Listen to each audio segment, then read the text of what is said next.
Hello everyone, my name is Kevin. Today I'm going to show you how to edit your scheme name. Alright, let's get into it. First, come to your avatar here. That's V4 and V5. Come to V5. Come to scheme. Okay. Okay. If you press anything mistake or what, don't worry. Once you come in here, right? You come to project management. So you can select product. Okay. You can select project management also. Right. So from here you can see all is your original scheme name, okay, which is look something like this. Okay, all your name is all will be like this.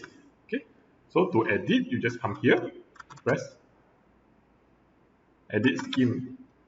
So let's say I'm going to change this one to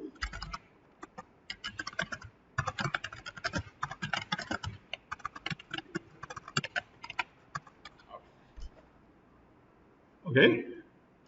Then this one I can change it to maybe like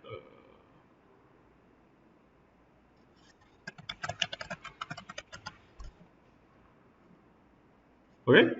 So once you change already, okay, here you see it won't change, right? Okay, close. Let's here do the design. Okay, once you complete, press file, press my project. As you can see here, the scheme name has already changed. Alright, so hit the like button and subscribe. Okay, bye.